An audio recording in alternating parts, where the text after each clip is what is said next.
বিশ্বনবীর চাইতে বেশি কাউকে আমরা কোনোদিন মুচকি হাসি দিতে দেখিনি। মুচকি হাসেন তো আপনারা? মুচকি হাসবেন, হাসলে যদি সাদাকার সওয়াব হয় তো আমরা মুখ গোমরা করে রাখবো কেন? দেখবেন যিনি মুচকি হাসে তাকে সবাই পছন্দ করে, আর যিনি গোমরা মুখ থাকে তার দেখতে ভালো লাগে। আমার ভালো লাগে না, আপনাদের লাগে? হাসি কিন্তু সংক্রামক, ইতিবাচক ভাবে সংক্রামক। আপনি হাসলে দেখবেন হেসে হেসে কথা বলে, যার সাথে বলতেছেন তারও একটা হাসি। আপনি গোমরা মুখে থাকলে ওই ব্যক্তিও গোমরা মুখ, ঠিক কিনা বলেন?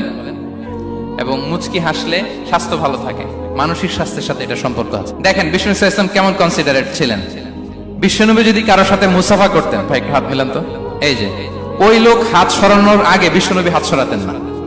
যখন উনি হাতটা টান দিতেন তখন নবী হাত টান দিতেন।